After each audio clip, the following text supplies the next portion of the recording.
नमस्कार, एक बार फिर आप सभी का द वायर बुलेटिन में स्वागत है। मैं हूं ऋतु तोमर और चलिए खबरों की शुरुआत हमेशा की तरह सुर्खियों से। मुख्यमंत्री योगी आदित्यनाथ को जान से मारने की धमकी देने के आरोप में 15 साल का नाबालिग हिरासत में। दिल्ली दंगा मामले में चोट और कोरोना के आधार पर दाखिल इशरत जहां की जमानत याचिका खारिज। हरियाणा में प्रदर्शनकारी किसानों पर हत्या के प्रयास और दंगा करने के आरोप में मामला दर्ज। और उत्तर प्रदेश में लव जिहाद के खिलाफ अध्यादेश को राज्यपाल ने मंजूरी दी। और अब खबरें विस्तार से। उत्तर प्रदेश के मुख्यमंत्री योगी आदित्यनाथ को बम से उड़ाने की धमकी देने के आरोप में पुलिस ने आगरा से एक 15 साल के नाबालिग को हिरासत में लिया है।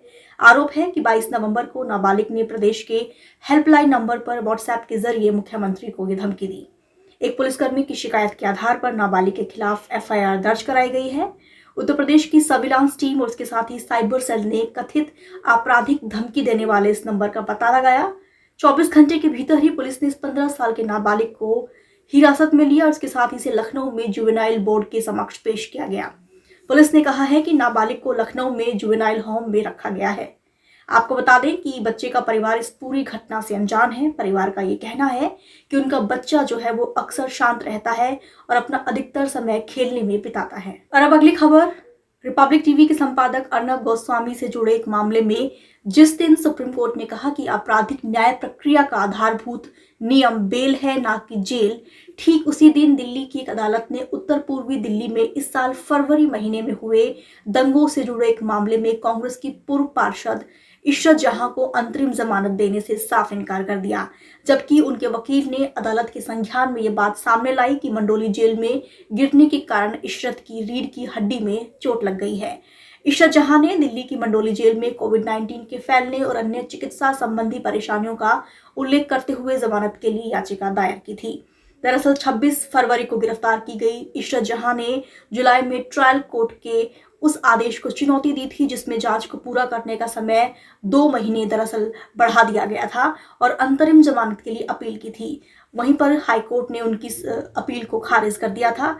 इशरत जहां को CA विरोधी प्रदर्शन के लिए दिल्ली में गिरफ्तार किया गया था। दिल्ली पुलिस ने उन्हें फरवरी में पूर्वोत्तर दिल्ली के दंगों से जोड़ने की मांग की है, जो कि एक पक्षपातपूर्ण जांच बन गई है। जून में उन्हें शादी करने के लिए कुछ दिन की जमानत दी गई थी।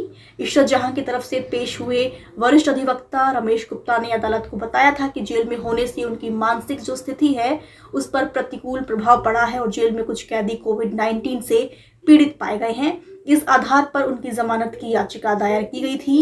इसके साथ ही ये भी कहा गया कि लगभग 15 दिन पहले ही आवेदक जो थी वो फिसलकर जेल के बाथरूम के अंदर गिर गई थी और उनकी रीढ़ की हड्डी में चोट लग गई थी, लेकिन उनकी जमानत याचिका फिर भी खारिज कर दी गई। और अब रुक करते हैं अगली खबर की तरफ। हरियाणा पुलिस ने भारतीय किसान संघ यानी BKU की प्रदेश इकाई के प्रमुख गुरनाम सिंह चारूनी के साथ ही अन्य किसानों पर दिल्ली चलो मार्च के दौरान हत्या का प्रयास, दंगा करने, सरकारी काम में बाधा पैदा करने और अन्य आरोपों के तहत मामला दर्ज किया है। हेड कांस्टेबल प्रदीप कुमार की शिकायत के आधार पर 26 नवंबर की शाम को IPC की कई धाराओं के तहत ये मामला दर्ज किया गया। FIR में चारूनी और कई अन्य अज्ञात किसानों को नामजद किया गया है। बता दें कि दरअसल इस FIR में कहा गया है कि कुछ पुलिस अधिकारी बचकर वहां से भाग निकले, अन्यथा वो दिल्ली की तरफ बढ़ रहे ट्रैक्टर से कुचले जा सकते थे। इन लोगों पर कोविड-19 महामारी से संबंधित दिशा निर्देशों का उल्लंघन करने का भी आरोप है।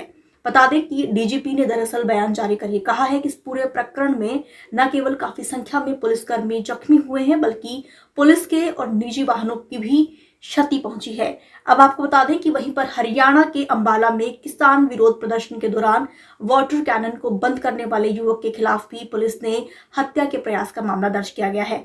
26 साल के नवदीप सिंह ने 25 नवंबर को अंबाला में प्रदर्शन कर रहे किसानों पर पानी की बौछार करने वाली जो गाड़ी थी, पुलिस की गाड़ी थी, उस पर चढ़कर उसे बंद कर दिया था, जिसके बाद पुलिस ने एक तरीके से उन पर हत्या का प्रयास करने का मामला दर्ज किया है। और अब बुलेटिन की आखिरी खबर। उत्तर प्रदेश की राज्यपाल आनंदीबेन पटेल ने लव जिहाद को लेकर मंजूर किए गए अध्यादेश को हरी झंडी दे दी है। इसके साथ ही इसकी अधिसूचना जो है वो शनिवार को जारी कर दी गई। मुख्यमंत्री योगी आदित्यनाथ की अध्यक्षता में बीते 24 नवंबर को कैबिनेट की बैठक में इस अध्यादेश को मंजूरी दी गई थी। वहीं पर इसमें विवाह के लिए छल, कपट, प्रलोभन देने या फिर बलपूर्वक धर्म परिवर्तन कराए जाने पर अधिकतम 10 साल की सजा और उसके साथ ही जुर्माने का भी प्रावधान है। बता दें कि बीते 24 नवंबर को मुख्यमंत्री योगी आदित्यनाथ की अध्यक्षता में हुई राज्य मंत्रिमंडल की बैठक में इसे मंजूरी दी गई थी। सरकार का कहना है कि इस कानून का मकसद महिलाओं को सुरक्षा देना है। सरकार का कहना है कि इस कानून का मकसद जो है एक तरीके से सुरक्षा देना है। इसके साथ ही इस अध्यादेश का उल्लंघन करने पर 1 साल से 5 साल तक की कैद और इसके साथ ही 15,000 रुपए के जुर्माने का भी प्रावधान है, जबकि नाबालिगों और अनुसूचित जाति एवं अनुसूचित जनजाति की महिलाओं के मामले में 3 से 10 साल तक की कैद और उसके साथ ही 25,000 रुपए के जुर्माने का भी प्रावधान है। वहीं पर इसके अलावा सामूहिक धर्म परिवर्तन के संबंध में 3 से 10 साल तक की कैद और इसके साथ ही 50,000 रुपए तक के जुर्माने का भी इस अध्यादेश में प्रावधान किया गया है। आपको बता दें कि मध्य प्रदेश के बाद उत्तर प्रदेश दूसरा ऐसा राज्य है जहां पर लव जिहाद को लेकर इस तरह का कानून लाया गया है। हरियाणा की भाजपा सरकार ने भी लव जिहाद को लेकर कानून लाने की बात कही है।